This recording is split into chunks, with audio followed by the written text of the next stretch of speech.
Assalamualaikum warahmatullahi wabarakatuh. Waalaikumsalam warahmatullahi wabarakatuh. Bismillahirrahmanirrahim. Alhamdulillahirabbil alamin. Wassalatu wassalamu ala asyrofil anbiya'i wal mursalin sayyidina wa maulana Muhammadin wa ala alihi wa sahbihi ajmain. Yang terhormat Ibu Mulyanti SPD selaku Kepala Sekolah SD Negeri 2 Kaliirang. Yang terhormat Bapak Ibu Guru SD Negeri 2 Kaliirang. Pada kesempatan kali ini saya mengucapkan terima kasih yang sebesar-besarnya karena Bapak Ibu berkenan untuk mengikuti sesi aksi nyata kami di kegiatan pendidikan guru penggerak. Di kegiatan guru penggerak kali ini di modul 1.4 kami berkewajiban untuk mendiseminasikan kepada lingkungan sekolah, seluruh karyawan-karyawati, guru, bahkan murid mengenai budaya positif. Budaya positif ini merupakan cara guru, kepala sekolah, dan juga seluruh anggota dalam lingkungan sekolah untuk menciptakan budaya yang positif. Kemudian budaya positif sendiri apa?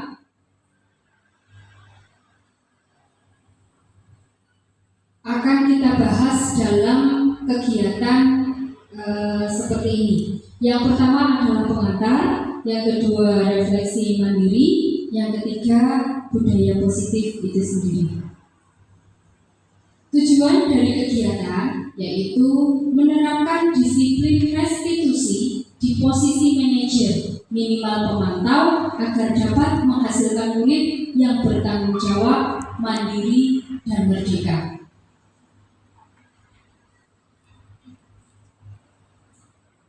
Sebagai pendidik, Anda, saya, kita semuanya itu diibaratkan layaknya seorang petani yang memiliki peranan penting untuk menjadikan tanamannya tumbuh subur. Anda akan memastikan bahwa tanah tempat tumbuhnya tanaman adalah tanah yang cocok untuk ditanami. Ki Hajar Dewantara menyatakan bahwa kita ambil contoh perbandingannya dengan hidup tumbuh-tumbuhan seorang petani. Dalam hakikatnya sama kewajibannya dengan seorang pendidik yang menanam padi, misalnya hanya dapat menuntun tumbuhnya padi.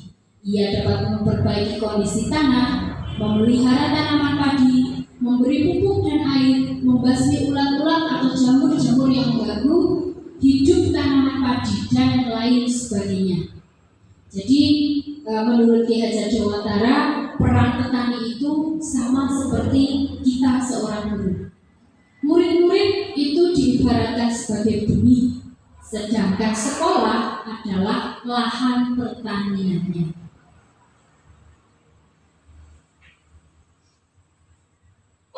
Dari uraian tersebut kita dapat memahami bahwa sekolah diibaratkan sebagai tanah tempat bercocok tanam, sehingga guru harus mengusahakan sekolah jadi lingkungan yang menyenangkan, menjaga dan melindungi murid dari hal-hal yang tidak baik. Dengan demikian, karakter murid tumbuh dengan baik. Sebagai contoh, murid yang tadinya malas menjadi semangat, bukan kebalikannya. Murid akan mampu menerima dan menyerap suatu pembelajaran bila lingkungan di sekelilingnya terasa aman dan nyaman. Selama seseorang merasakan tekanan-tekanan dari lingkungannya, maka proses pembelajaran akan sulit terjadi. Dengan demikian, salah satu tanggung jawab seorang guru adalah bagaimana menciptakan suatu lingkungan positif yang terdiri dari warga sekolah yang saling mendukung, saling belajar, saling bekerja sama, sehingga tercipta kebiasaan-kebiasaan baik. Dari kebiasaan-kebiasaan baik akan tumbuh menjadi karakter-karakter baik warga sekolah. Dan pada akhirnya, karakter-karakter dari kebiasaan-kebiasaan baik akan membentuk sebuah budaya positif.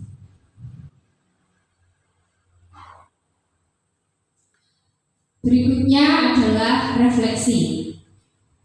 Dari penggalan yang sudah saya sampaikan tadi tentang bagaimana tugas kita sebagai seorang guru dalam menerapkan budaya positif di sekolah, ada beberapa pertanyaan yang monggo bisa dijawab secara mandiri oleh Bapak Ibu.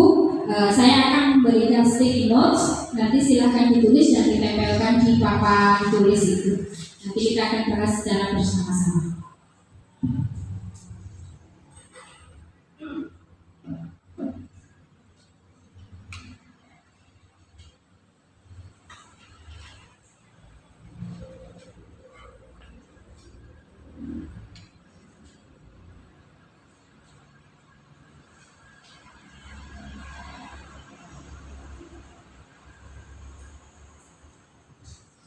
Pertanyaan yang pertama, apa pentingnya menciptakan suasana positif di lingkungan Anda? Monggo, kenapa sih lingkungan yang positif, suasana positif itu penting untuk lingkungan kita?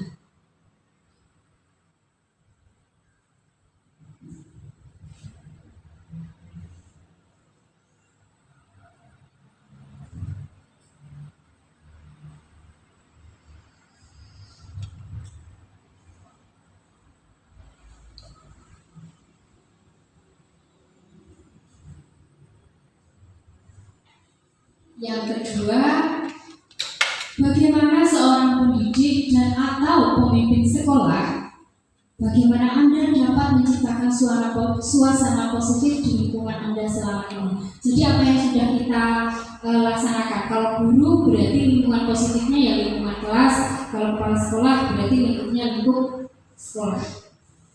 Bagaimana cara kita menciptakan suasana tersebut?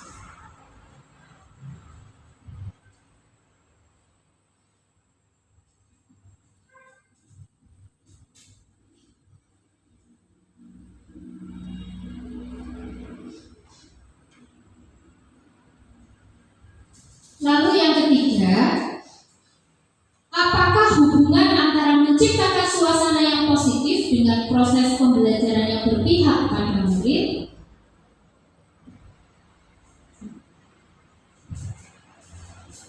Kalau stikinya kurang, bisa ambil lagi. Dan jangan yang sulit-sulit, yang santai saja, yang terlintas saja di pemikiran Bapak Ibu, dituliskan, nanti kita akan bahas bersama-sama. Disiplin di sekolah kita, apakah sudah efektif atau belum? Kemudian kira-kira yang perlu diperbaiki itu masalah apa? Kalau yang sudah silakan ditempel di papan tulis. Oh,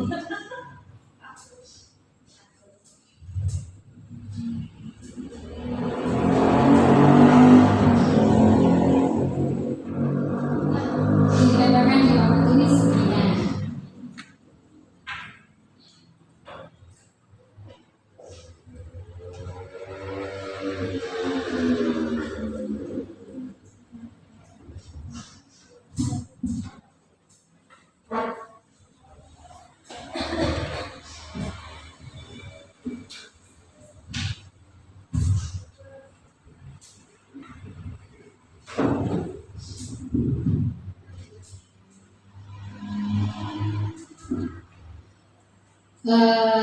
Jawaban yang pertama, apa pentingnya menciptakan suasana positif di sekolah Anda? Ini karena di lingkungan yang positif akan berdampak positif pula.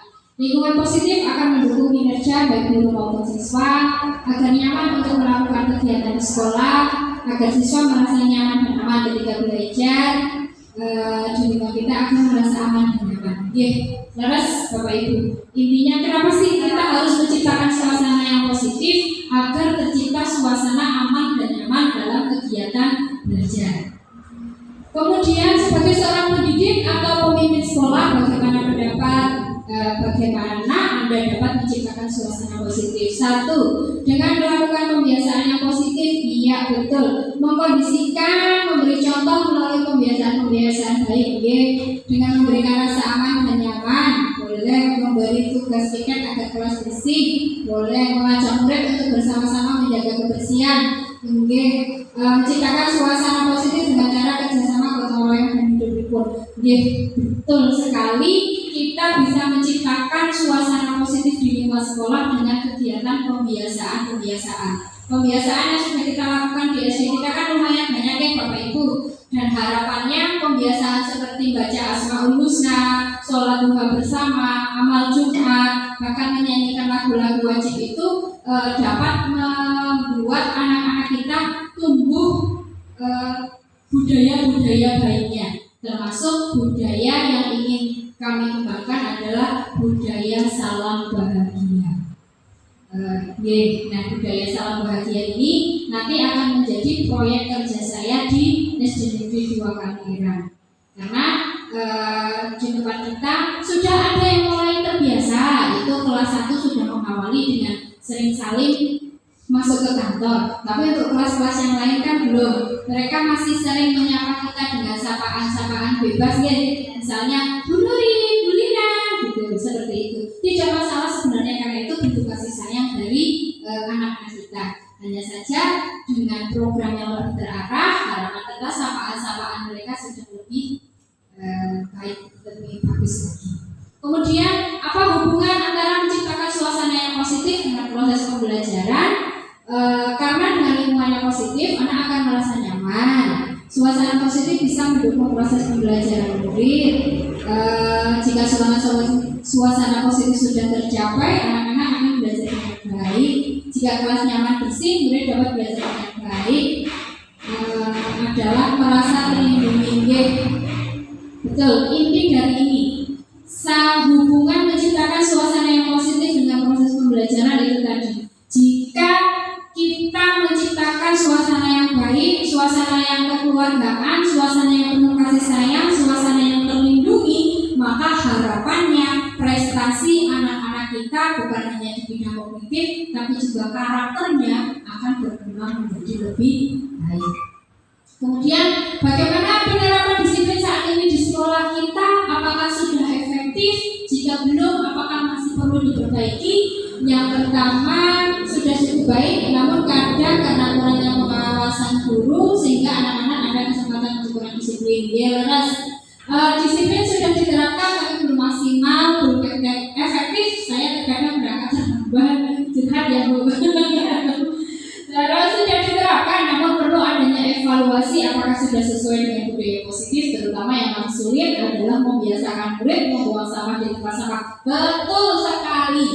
Penerapan disiplin masih perlu ditingkatkan. Betul teman-teman.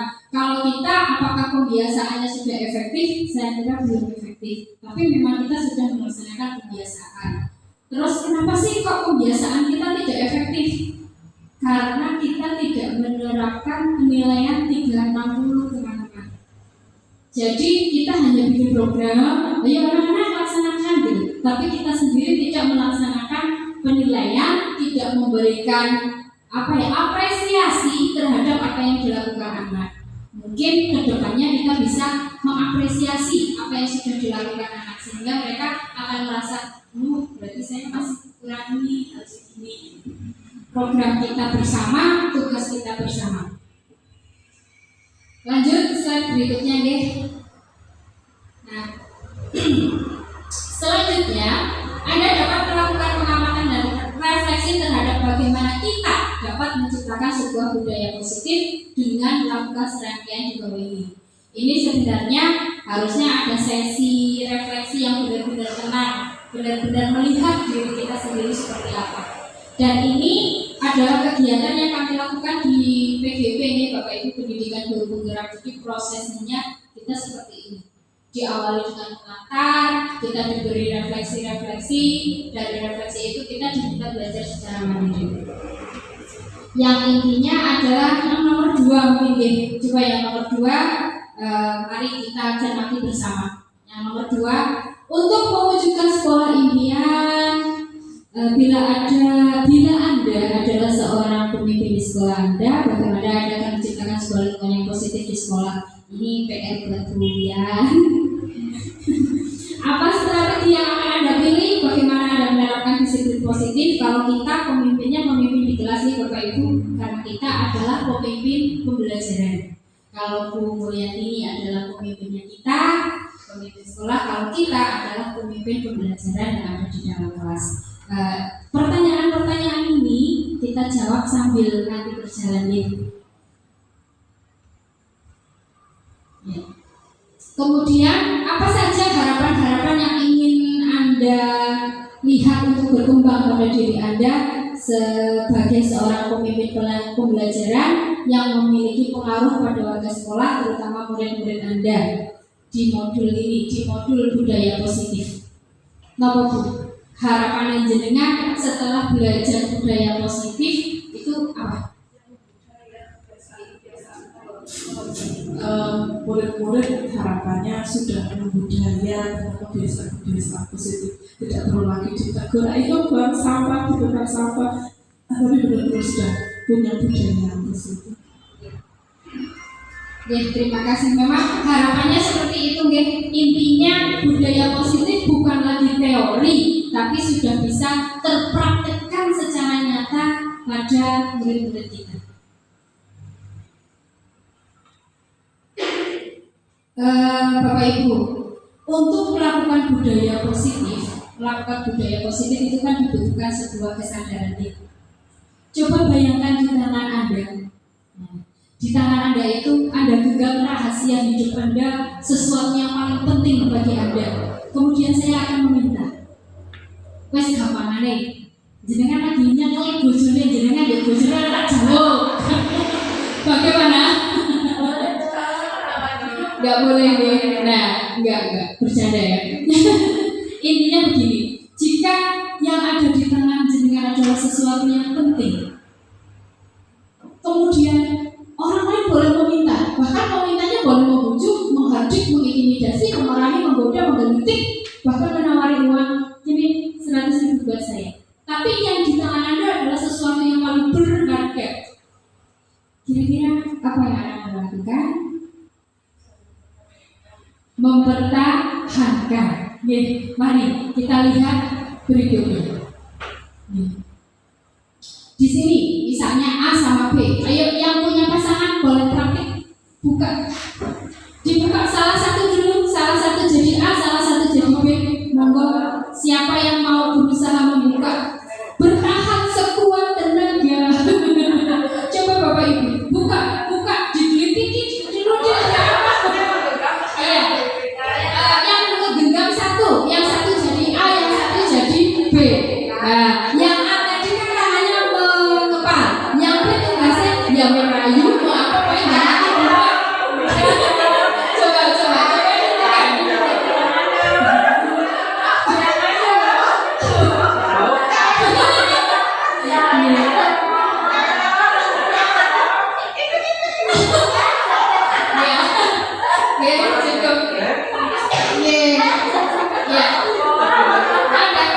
Adakah yang mau membukanya?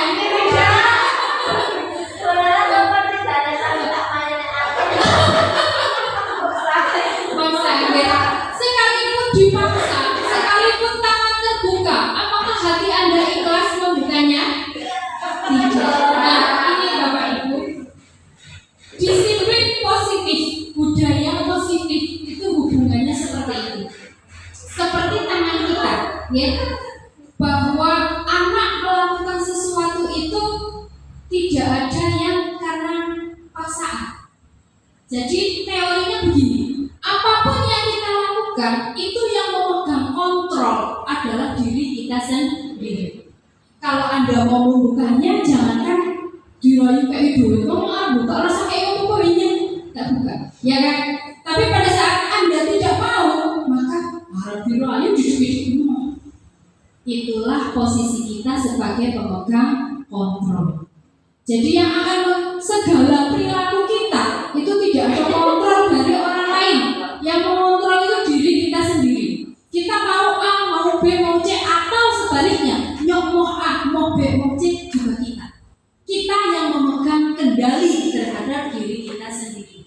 Itu sebenarnya. Nah, ini miskonsepsi yang terjadi. Miskonsepsi yang terjadi seperti itu. Psikiater dan juga pendidik Dr. William Glasser dalam kontrol teori yang kemudian hari berkembang dan dinamakan choice theory atau teori pilihan, meluruskan beberapa miskonsepsi tentang makna kontrol. Yang pertama adalah ilusi guru mengontrol murid. Jadi kita tuh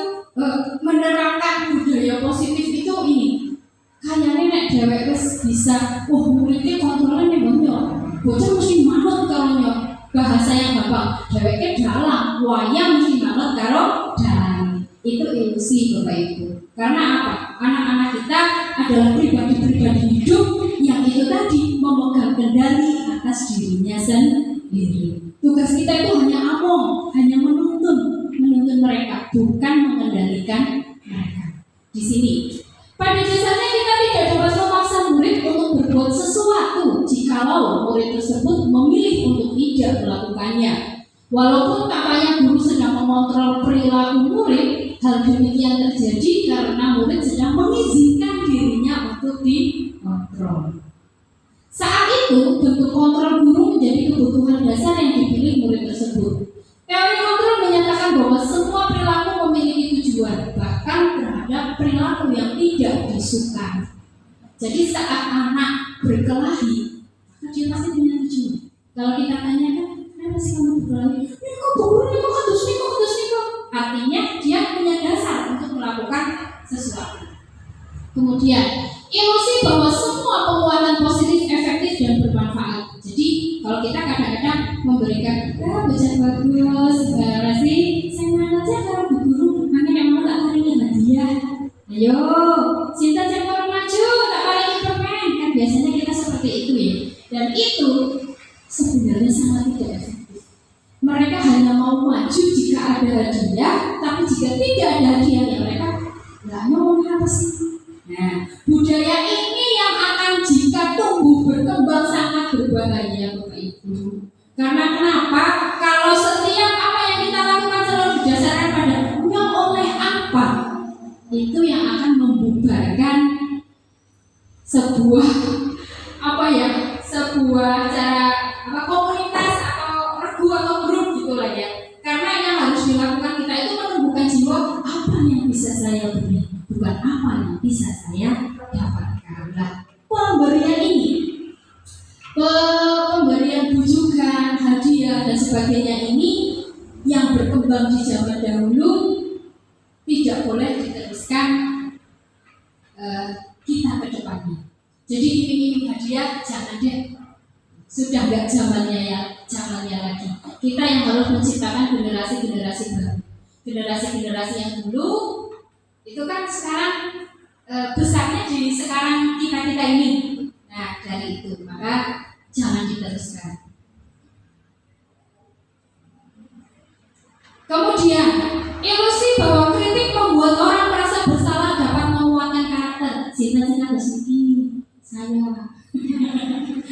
Pak. Ini kita menggunakan kritik dan rasa bersalah untuk mengontrol murid menuju pada identitas gagal. Mereka belajar untuk merasa buruk tentang diri mereka mengembangkan dialog diri yang negatif. Kadangkala sulit bagi guru untuk mengidentifikasi bahwa mereka sedang melakukan perilaku ini karena seringkali guru menggunakan suara halus untuk menyampaikan pesan negatif. Ini hasilnya saya rasakan sendiri, Bapak Ibu. Tidak jauh-jauh anak saya sendiri. Betapa saya dulu zaman dia kecil sering banget membuat rasa bersalah. Mas aku gak kasih apa sama ibu, ya Allah, buat sih mas. Ibu udah gini, kok kamu gak mau belajar? Orang malas teman sih kamu. Hal sesepele itu ternyata ini merobek jiwa anak-anak kita. Ya, sehingga sampai sekarang dampak negatifnya adalah mereka selalu merasa gagal. Setiap kali melakukan apapun mereka selalu bertanya, ibu nggak marah, bu, aku cuma bisa segini, penuh ketakutan. Karena apa? Karena kita menerapkan rasa bersalah seperti ini. Contoh, adik, kok mboten mohon maaf, makanya mboten maaf PPM itu loh, mboten ngelas kali petek, makanya apa salahnya? Gitu. Hal yang sesungguhnya itu inilah contoh bahwa kita membuat anak merasa bersalah. Mereka jadi timbul, kayak orang kayak mau PPM nggak PPS apa? Tapi anak kecil itu tidak bisa berpikir PPS apa? Mau ibu minggu PT orang kan tidak bisa. Nah ini yang harus kita hati-hati karena suara kita itu benar-benar mempengaruhi cara berpikir anak kita secara global. Kemudian ilusi selanjutnya bahwa orang dewasa memiliki hak untuk memaksa. Kados niku mboten. Kula nggih salah. Nggih, di sini kan.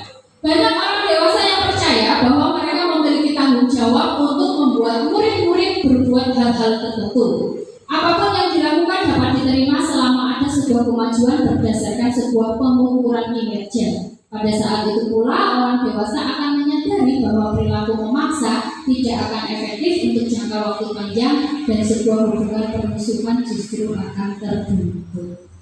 Ini misalnya, kamu harus belajar ini. Kalau kamu nggak belajar ini, nggak akan bisa naik kelas.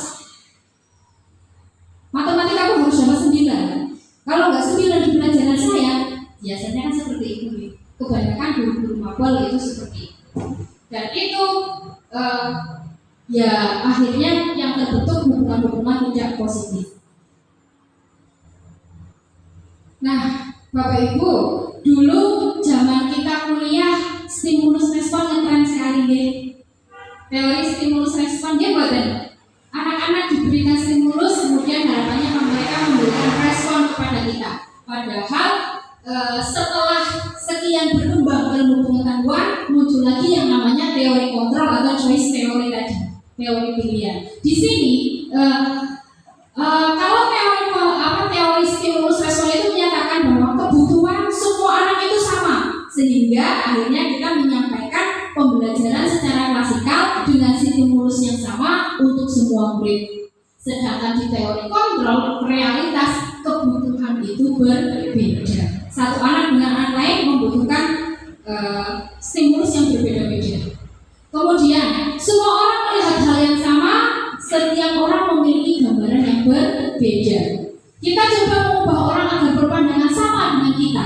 Kita kan seperti itu dulu, mengubah bahwa nek wong sing sukses itu sing bijine 9. Orang sukses itu kalau yang dapat ranking 1 dari kelas 1 SD sampai kelas 3 SMA. Kita selalu seperti itu, memaksakan pandangan bahwa orang-orang yang sukses adalah orang-orang yang pintar dalam pelajaran. Padahal praktiknya tidak begitu. Di sini kita akan berusaha memahami pandangan orang lain tentang dunia, tentang bagaimana dia berpikir. Ini kemarin saya dapat pelajaran ini waktu itu. Jadi ada anak TK itu di KBB kemarin, ya. Jadi kita belajar untuk kita berusaha memahami pandangan orang lain tentang dunia. Ada satu anak yang disuruh gambarnya gelap semuanya. Di gambar dia gambar rumah, warnanya hitam semuanya. Yang satu bagus, warna-warni, ada ayam, ada apa. Dia enggak. Ibunya itu sangat khawatir. Terus protes ke gurunya. Bu guru, ayo dong bu guru, itu anak saya gimana? Masa dia cuma tahu warna hitam? Jangan-jangan buta warna atau gimana? Ternyata setelah melalui penyelidikan, bu gurunya bilang begini. Iya bu, sabar ya. Nanti kita tanya kenapa Mas A kok seperti itu. Gimana sih bu guru, kalau sebenarnya dia tidak berkembang? Masa yang lainnya sudah tahu warna dia tidak tahu? Iya bu, anak-anak itu pasti punya alasan, pasti punya tujuan. Tadi kembali lagi bahwa semua yang dilakukan manusia pasti punya tujuan. Pada saat ditanya, Mas kenapa kok gambarnya kok warna hitam? Jawabannya, rumah saya mati lampu bu. Tadi pagi saya berangkat sekolah mati lampu, nggak ada lampu, nggak ada apa-apa, warnanya gelap hitam semua. Oh gitu ya. Berarti besok kalau lampunya udah nyala, Masnya bisa bikin lagi? Bisa. Jadi kita kadang pandangan itu tuh paksain banget gitu. Wes sudah bikin. Kemudian ada lagi, orang lain bisa mengontrol saya. Tadi teori itu tadi. Ternyata tidak, hanya kita yang bisa mengontrol diri kita sendiri. Saya bisa mengontrol orang lain, Anda tidak bisa mengontrol orang lain. Oke. Terus pemaksaan ada pada bujukan saat gagal. Saat bujukan gagal. Jadi dibujuk ini gagal, dibujuk ini gagal, jadi dipaksa. Kemudian kolaborasi dan konsensus menciptakan pilihan-pilihan baru. Berpikirnya modelnya menang kalah di sini. Wah saya harus menang. Nek orang ini berarti saya gagal, saya kalah. Di sini tidak berpikirnya win-win solution. Jadi mencari saya bahagia, Anda juga bahagia, saya menang, Anda juga menang.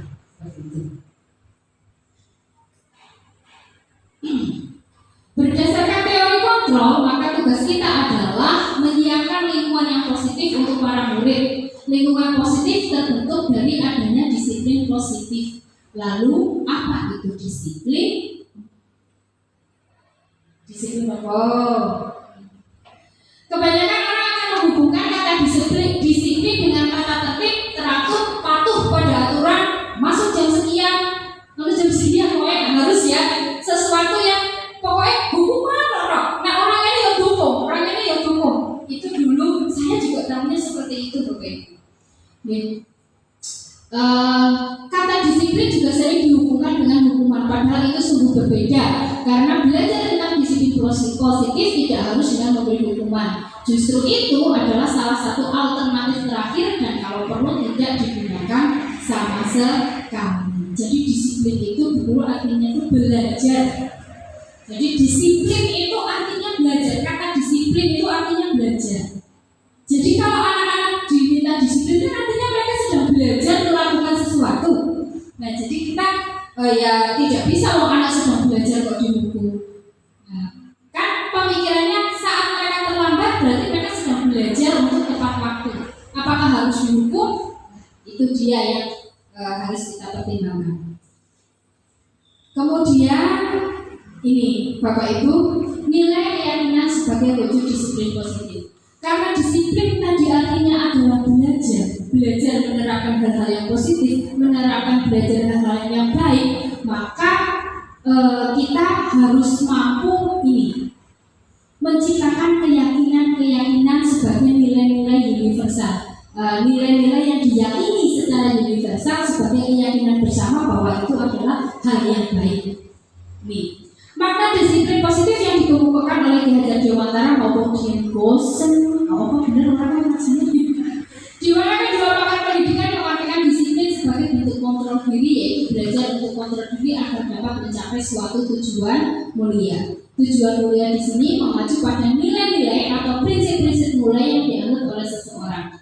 Kita namakan nilai-nilai tersebut sebagai nilai-nilai kebajikan atau virtues yang universal. Di sini ini ada gambar contoh-contoh Bapak Ibu. Kebetulan kemarin saya sudah mengerjakan tugas.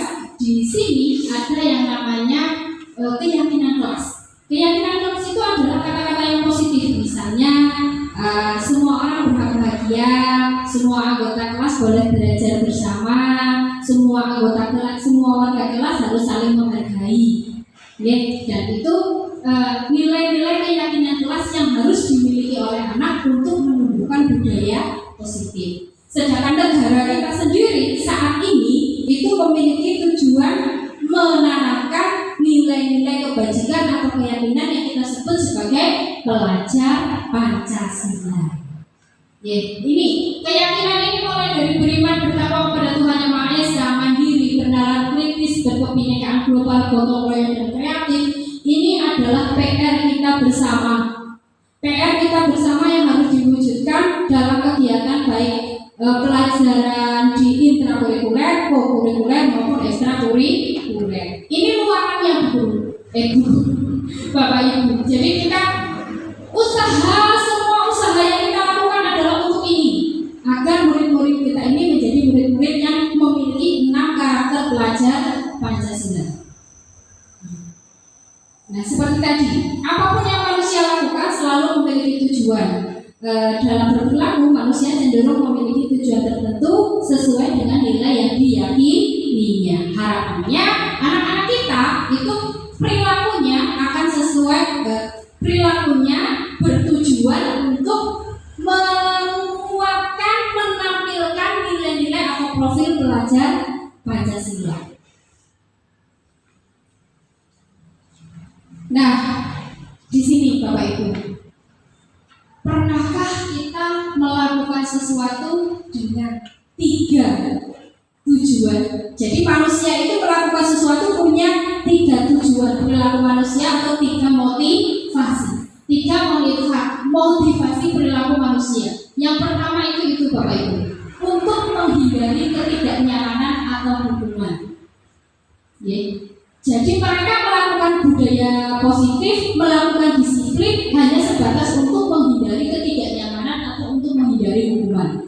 Ini tingkat terendah dari motivasi perilaku manusia. Biasanya orang yang memotivasi perilakunya untuk menghindari hukuman atau ketidaknyamanan akan bertanya, apa yang akan terjadi apabila saya tidak melakukannya.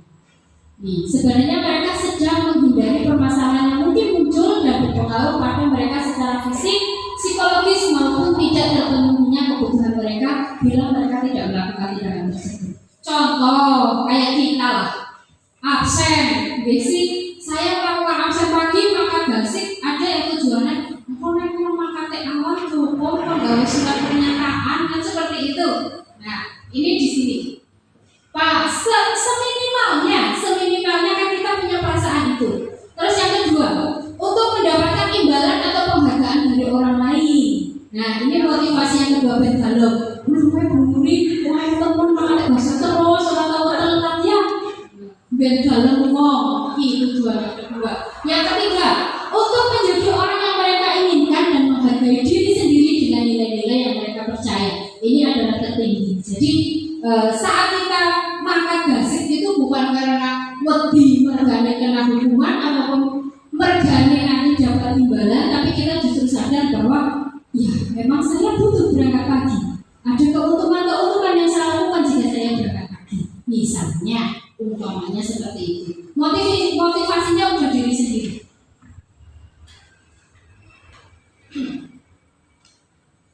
Nah, mari kita bersama-sama. Monggo, Mbak Nora, ben boten ngantuk. Sebagai seorang guru, saat Anda hadir mengajar di kelas tepat waktu, motivasi apakah yang mendasari tindakan Anda? Apakah Anda datang tepat waktu karena tidak ingin ditegur oleh atasan Anda dan kemudian mendapat surat peringatan, menghindari tidak nyaman dan hukuman, atau Anda ingin mendapatkan pujian dari atasan Anda dan mendapat penghargaan sebagai karyawan atau guru berprestasi, mendapatkan imbalan atau penghargaan dari orang lain?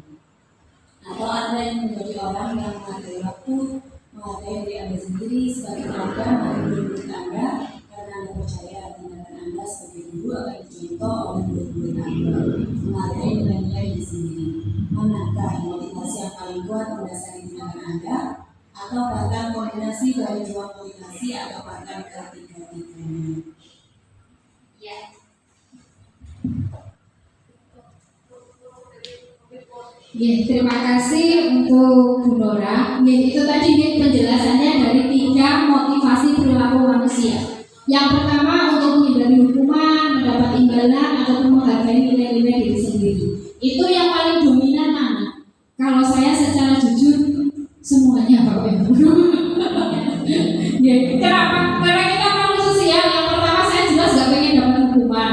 Kemudian saya juga ya namanya manusia kadang dipuji senang gitu. Di mana-mana dipuji itu senang gitu. Ya. Kemudian yang ketiga dan yang terpenting adalah ini, karena kita akan memberikan contoh untuk murid-murid kita. Karena kita sadar secara pribadi saat kita terlambat, kerjaan kita juga akan banyak yang kacau, jadinya kacau gitu. Dengan kita berangkat pagi, kalau saya sendiri itu tadi yang tadinya tidak bisa Tuhan tidak bisa Tuhan, yang tadinya ngos-ngosan ya lebih tertata lah seperti itu. Tapi sebenarnya disiplinnya bukan hanya di masalah itu ya Bapak itu hanya sebuah contoh kecil saja. Nah, bila di sekolah Anda tidak ada peraturan nih, kalau kita seandainya tidak punya peraturan yang mengharuskan guru datang tepat waktu dan tidak ada surat teguran dari guru yang datang terlambat dan tidak ada atasan yang menguji Anda, apakah Anda akan tetap datang tepat waktu untuk mengajar murid-murid Anda? Tetap ya? Iya. Kenapa sih kita begitu? Ya karena ada murid yang menanti kita, ya sih? Kalau tidak ada murid yang menanti kita bisa datang leha-leha. Lah, jam 7 nek belum datang, jam 7:04 belum masuk kelas, bocah wis belum.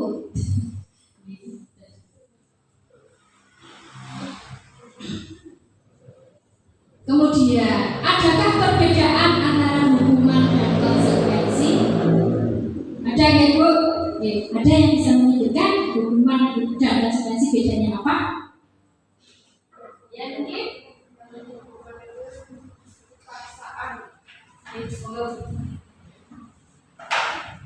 Terima kasih. Kalau hukuman itu lebih kepaksaan untuk melaksanakan sesuatu. Kalau tidak, itu mendapat hukuman. Sedangkan konsekuensi itu lebih ke kesadaran diri sendiri. Ya sadar melakukan seperti ini, kalau salah ya ada konsekuensinya seperti ini, jadi yang rugi kita sendiri. Oke, tepuk tangan untuk dia. Ya, betul sekali Bu. Antara hukuman dan konsekuensi perbedaannya memang itu. Kalau hukuman sifatnya paksaan, ini Bapak Ibu guru, ini ada identitas gagal dan identitas sukses. Maksudnya apa sih Bu guru identitas?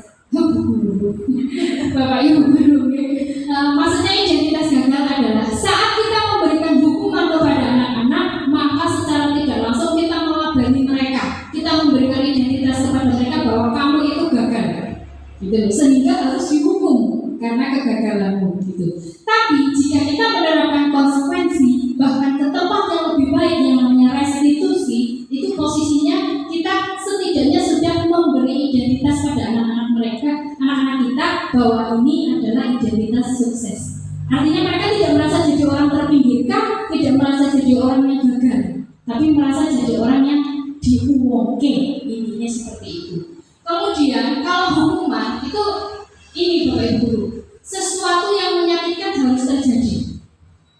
Entah itu menyakitkan baik secara hati maupun menyakitkan secara fisik. Kamu tidak pakai sepatu hitam, ayo lari keliling lapangan. Dan itu sifatnya ini, sifatnya tiba-tiba ya ini. Kalau konsekuensi itu sudah dibagi dengan anak-anak. Konsekuensi itu bisa berupa kesepakatan. Jadi mereka diberitahu, sampean kalau tidak seperti ini nanti begini. Paham Pak? Misalnya kalau datang terlambat, konsekuensinya apa? Konsekuensinya saya harus berada di kelas selama jam istirahat. Tapi itu sudah kita sampaikan ke anak-anak. Jika melanggar ini, maka konsekuensinya ini. Itu sudah kesepakatan dilaksanakan bersama-sama antara guru dan muridnya, antara sekolah dengan warga sekolahnya. Tapi kalau hukuman biasanya sifatnya spontan. Terlambat suruh lari, terlambat suruh push up, terlambat cabut rumput. Itu kan tidak ada di daftar konsekuensi. Karena kalau konsekuensi, kalau kesepakatan kan sama-sama. Kamu kalau terlambat suruh cabut rumput mau? Kamu kan buku ngomong. Nah kalau dia tidak sepakat, berarti itu hukuman, bukan konsekuensi. Nah semacam itu. Nah di sini Bapak Ibu bisa membaca. Kemudian di langkah ketiga, kalau restitusi itu justru memberikan sebuah pilihan Bapak Ibu. Kalau dulu misalnya begini, ada anak terlambat. Yang pertama kita hanya, kamu terlambat, ayo berdiri di depan kelas. Itu hukuman. Tapi kalau kita bertanya, Mas kok terlambat? Kamu tahu kalau terlambat harus apa? Ya Bu Guru, saya nanti harus menyalin catatan sebanyak apa, misalnya saya tidak akan datang terlambat lagi sebanyak 100 kali. Oh iya. Kalau yang restitusi itu ditanyakan, terlambat ya Mas? Kamu sudah tahu kalau kamu terlambat. Kemudian kamu mau bagaimana? Jadi bukan kita yang memberikan solusi, tapi justru mereka yang memberi solusi untuk diri sendiri. Mereka akan bilang, besok saya tidak akan terlambat lagi Bu Guru. Caranya, siapa bangun lebih pagi? Bisa bangun lebih pagi? Bisa Bu Guru. Adakah yang bisa membantuku untuk bangun lebih pagi? Ada Bu Guru, ibu saya di rumah. Oh ya. Ini namanya restitusi. Dan kita sebagai guru diharapkan menerapkan sistem yang ketiga ini, daripada konsekuensi ataupun hukuman.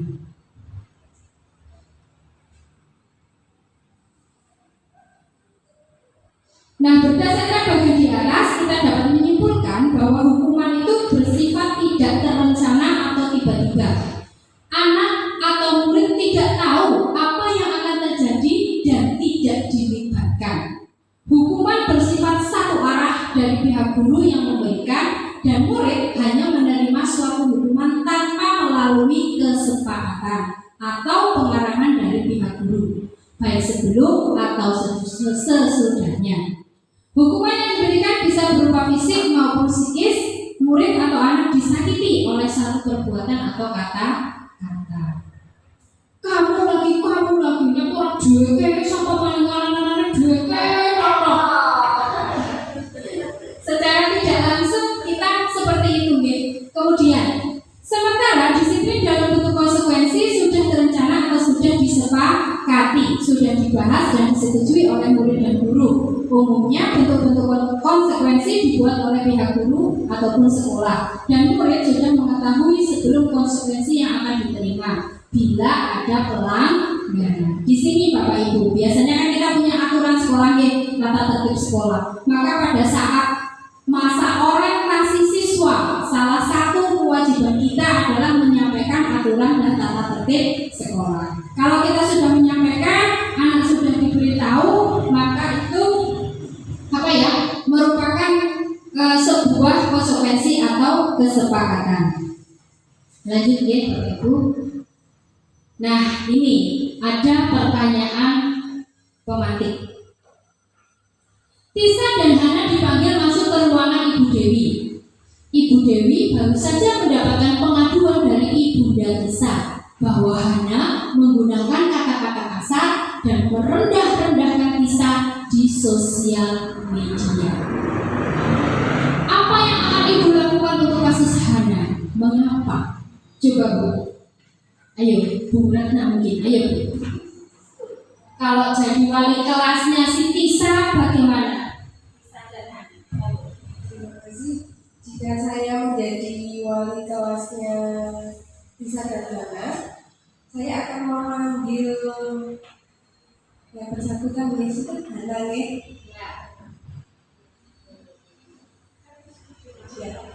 Saya akan memanggil Hana dan menanyakan alasannya Hana menggunakan kata-kata kasar dan merendahkan Tisa itu apa, motifnya apa. Terus akan saya tanyakan juga nanti kira-kira kalau tindakan seperti itu baik atau tidak, terus merugikan atau tidak.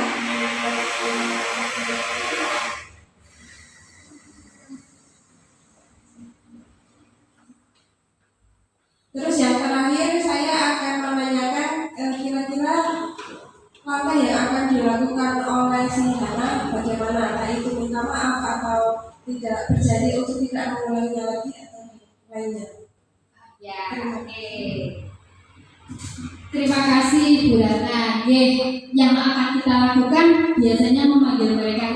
Dan ini sudah kemajuan karena Bu Ratna sudah mencari tahu, menanyakan dan tahu bagaimana. Biasanya kita marah dulu ya Bapak Ibu. Pasti dikenalkan sini kayak teman-teman. Ya, biasanya dulu apa kalau betang-betang barangnya. Anak apa? Iya, betul. Saat kita menghadapi kasus seperti ini, biasanya guru-guru akan melakukan lima hal deh. Nah, 5 hal ini akan kita bahas bersama. Mana yang akan kita lakukan? Nah, kasih ya.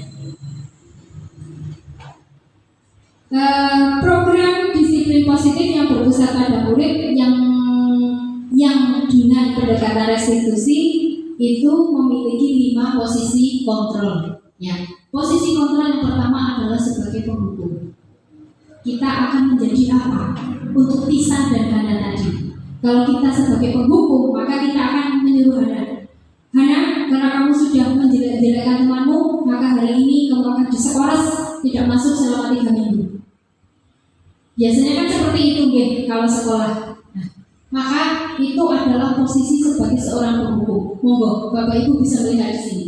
Seorang penghukum bisa menggunakan hukuman fisik maupun verbal. Orang-orang yang menjalankan posisi penghukum senantiasa mengatakan bahwa sekolah memerlukan sistem atau alat yang dapat lebih menekan murid-murid lebih dalam lagi. Guru-guru yang menerapkan posisi penghukum akan berkata, patuhi aturan saya atau awas. Kamu selalu saja salah. Pasti selalu kamu yang terakhir selesai. Guru seperti ini itu senantiasa percaya bahwa hanya ada satu cara agar pembelajaran bisa berhasil, yaitu cara diri. Nah, kurang hanya itu kurang apa. Itu posisi sebagai sebagai penghukum. Ciri-cirinya gimana Bapak Ibu? Ini di sini. Nah, penghukum adalah nada suara tinggi, bahasa tubuhnya, matanya melotot, jarinya menunjuk-nunjuk dan menghardik. Kalau yang melotot dan jarinya menunjuk-nunjuk, mungkin iya ya. Tapi nek suara tinggi, yo suaranya tinggi terus. Nah itu kemarin kita juga sempat suara tinggi gitu ya. Ini yang kena Mbak Ratna ini ya. Selalu lemah lembut. Terus terlambat lagi, pasti terlambat lagi, selalu datang terlambat. Kapan bisa datang tepat waktu? Nah ini, tanyakan kepada diri Anda bagaimana perasaan murid bila guru berbicara seperti itu pada muridnya yang datang terlambat.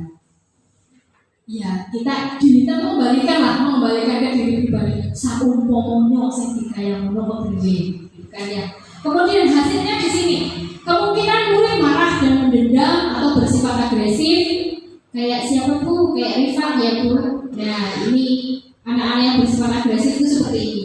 Bisa jadi sesudah kembali duduk, murid tersebut akan mencoret-coret bukunya atau mencoret meja. Lebih buruk lagi, bisa menggores mobil atau motor kita dengan paku saking sebelum. Ini itu kalau di sekolah dasar jarang yang mungkin SMP atau SMA. SMA Wiratama.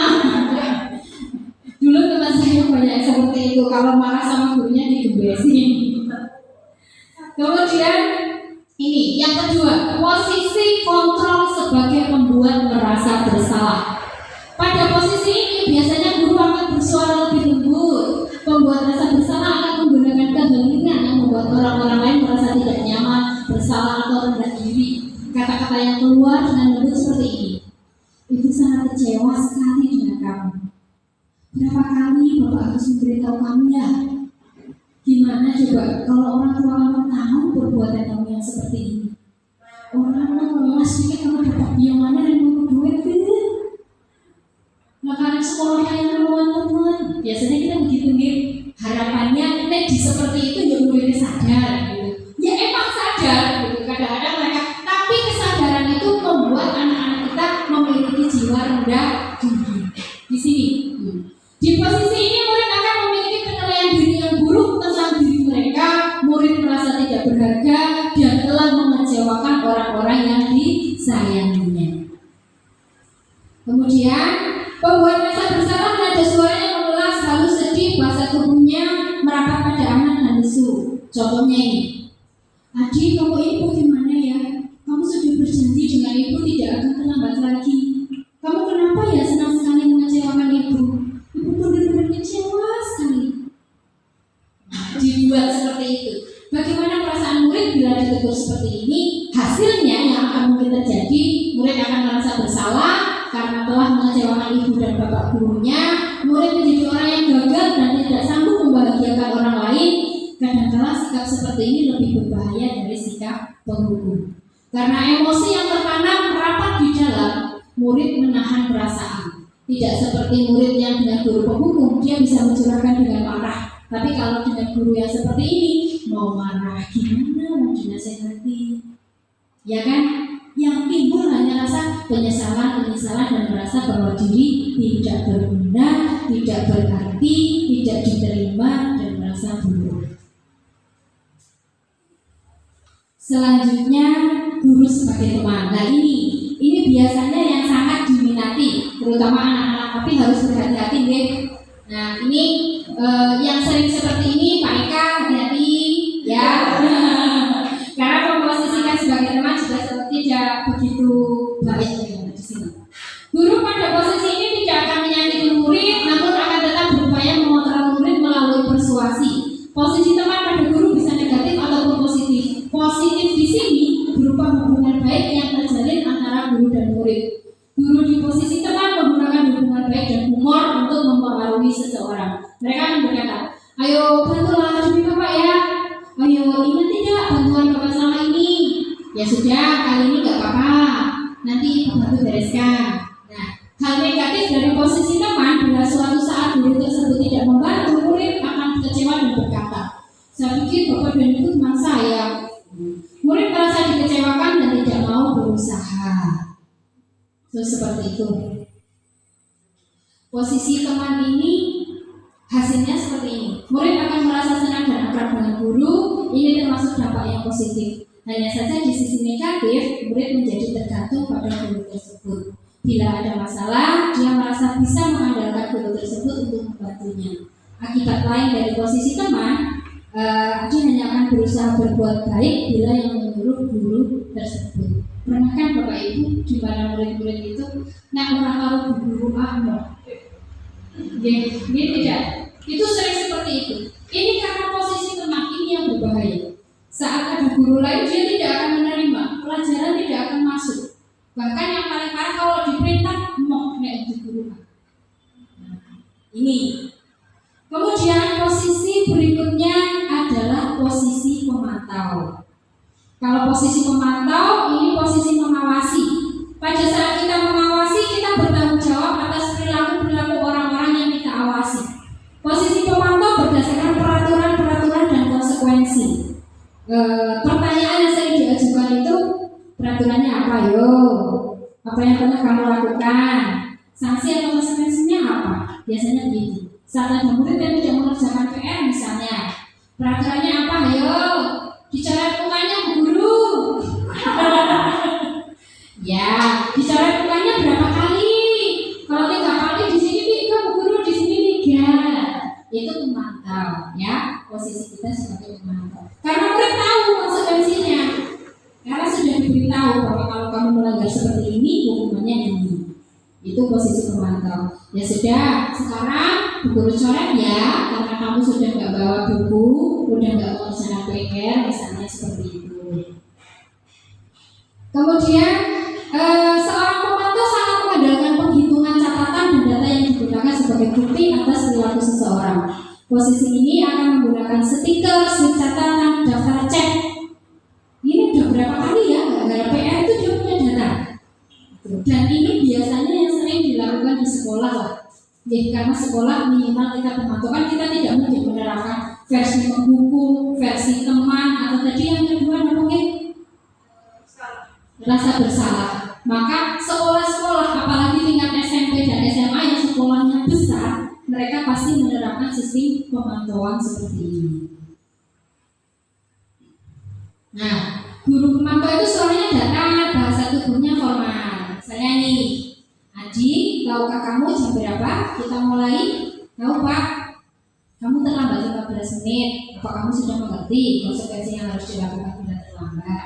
Paham Pak? Saya harus tinggal kelas pada jam istirahat. Nanti jangan mengerjakan tugas ketertinggalan saya. Ya benar, nanti pada jam istirahat kamu harus tinggal di kelas untuk menyelesaikan tugas yang tertinggal tadi. Saya tunggu. Bagaimana perasaan murid saat diperlakukan seperti ini? Ya, ini hasilnya. Murid memahami konsekuensi yang harus dijalankan karena telah melanggar salah satu peraturan sekolah. Guru tidak menunjukkan suatu emosi yang berlebihan, menjadi marah atau membuat merasa bersalah. Murid tetap dibuat tidak nyaman, yaitu dengan harus tinggal di kelas pada waktu jam istirahat dan mengerjakan tugas.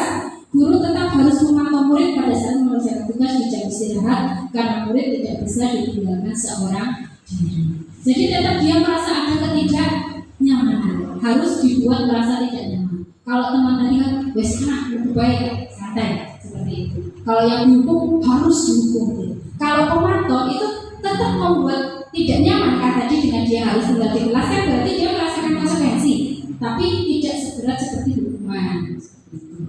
Nah ini posisi yang kelima. Posisi yang kelima ini adalah posisi yang diharapkan, yaitu kita menjadi manajer, posisi kontrol manajer. Posisi terakhir manajer adalah posisi di mana guru berbuat sesuatu bersama dengan murid, mempersilahkan murid mempertanggungjawabkan perilakunya, mendukung murid agar dapat menemukan solusi atas permasalahannya sendiri. Seorang manajer telah memiliki keterampilan di posisi teman maupun pemantau, dan dengan demikian bisa jadi waktu-waktu tertentu kembali kepada kedua posisi bila diperlukan. Namun, bila kita menginginkan murid-murid kita menjadi manusia yang merdeka, mandiri dan bertanggung jawab, maka kita perlu mengacu kepada restitusi yang dapat menjadikan murid kita sebagai murid kita seorang manajer bagi dirinya sendiri. Di sini, apa yang kita yakini? Apakah kamu meyakininya? Jika kamu meyakininya, apakah kamu bersedia memperbaikinya? Jika kamu memperbaiki ini, hal ini menunjukkan apa tentang dirimu? Kok balik ke sini lagi? Nah, tugas seorang manajer bukan hanya mengatur perilaku seseorang. Kita membimbing murid untuk mengatur dirinya sendiri. Manajer bukan memisahkan murid dari kelompoknya.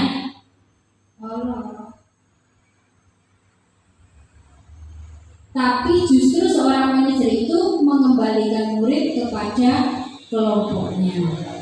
Ini contoh kasusnya Adi ya. Kalau kita berada di posisi manajer, tadi kan ada apa? Dialog ini.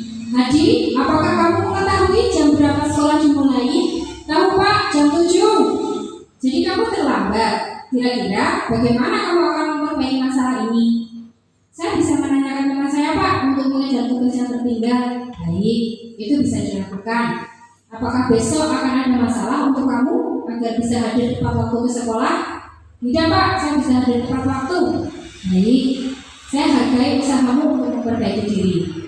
Nah, jadi dialog-dialognya itu seperti ini. Kalau kita berada di posisi manajer, dialog-dialog ini adalah dialog yang memanusiakan manusia. Terus, bagaimana perasaan murid yang diperlakukan seperti ini?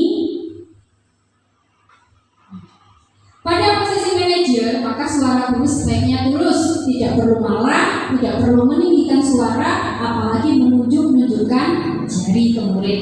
Berkaca pinggang atau bersikap seolah-olah menyesal tampak sedih sekali akan perbuatan murid atau bersenda gurau menempatkan diri sebagai teman. Kita tidak perlu seperti itu.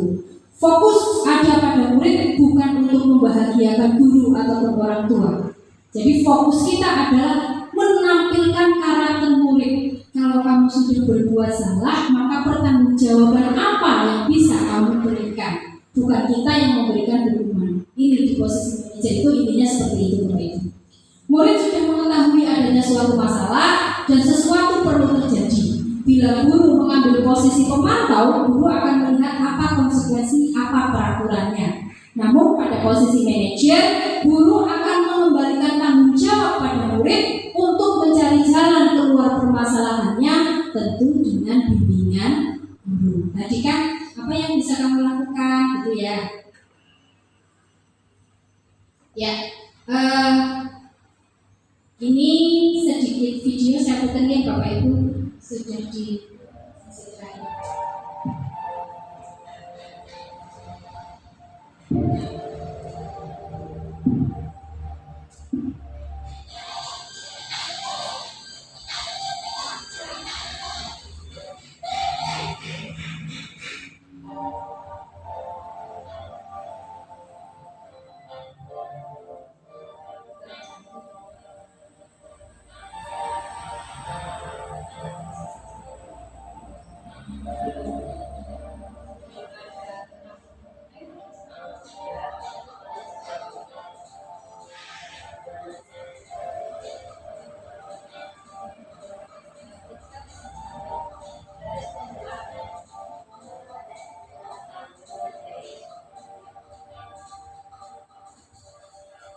Ini saya percepat nih Bapak Ibu. Ini adalah contoh restitusi yang saya lakukan. Tadi kan tidak sedikit restitusi.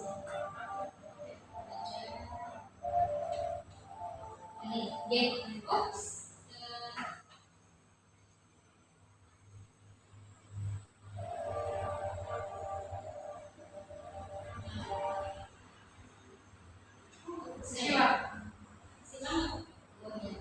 Nah, ini tadi segitiga restitusinya nih Bapak Ibu, saya kok lupa tadi. Ini yang pertama ini menstabilkan identitas, kemudian memvalidasi tindakan, yang ketiga adalah menanyakan keyakinan. Ini Bapak Ibu.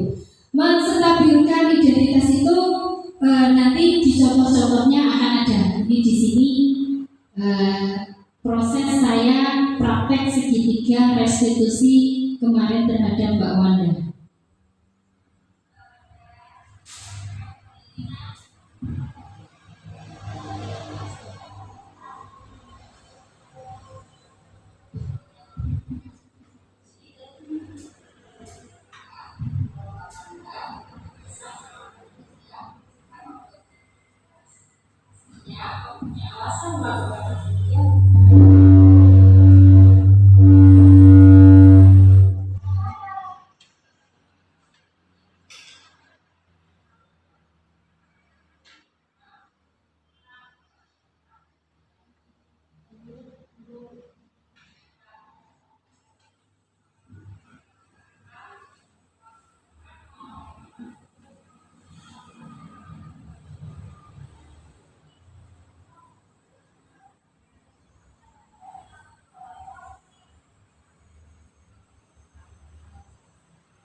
proses menstabilkan emosi itu saya memberikan pertanyaan. Wah, Mbak Wanda pasti marah sekali ya. Gitu. Iya Bu, saya marah. Soalnya kan dia gini-gini. Wah iya, kalau Bu Guru jadi Mbak Wanda, Bu Guru juga pasti akan marah. Tapi Mbak Wanda tadi marahnya tidak seperti ini kan. Intinya memvalidasi tindakan dia, bahwa tindakan dia itu kita bertanya, kamu tahu nggak kalau tindakan itu sebenarnya salah. Nah saat dia mengatakan, iya Bu Guru saya tahu saya salah, tapi itu kan seperti ini. Jadi itu kegiatan memvalidasi tindakan. Kemudian setelah validasi tindakan, ada lagi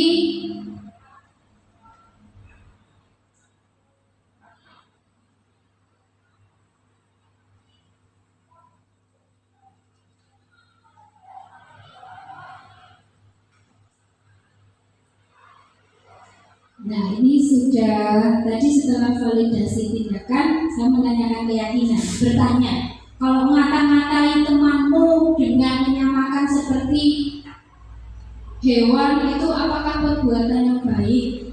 Tidak, Bu. Terus kamu harusnya bagaimana?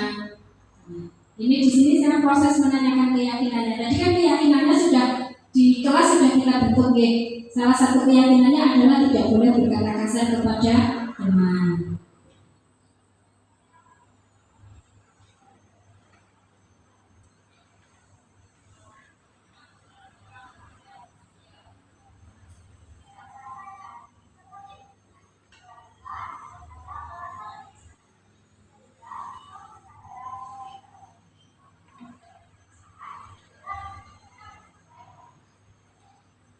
Yeah.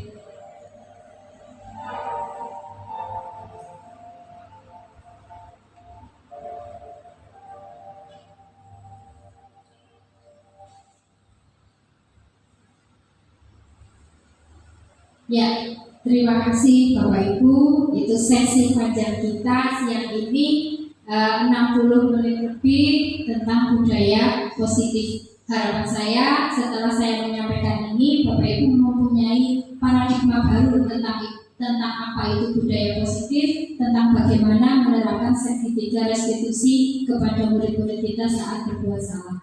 Setidaknya harapan saya setelah kita belajar ini tidak ada lagi dari kita yang memposisikan diri sebagai penghukum, pembuat rasa bersalah teman. Minimal kita sebagai pemantau. Demikian ya Bapak Ibu.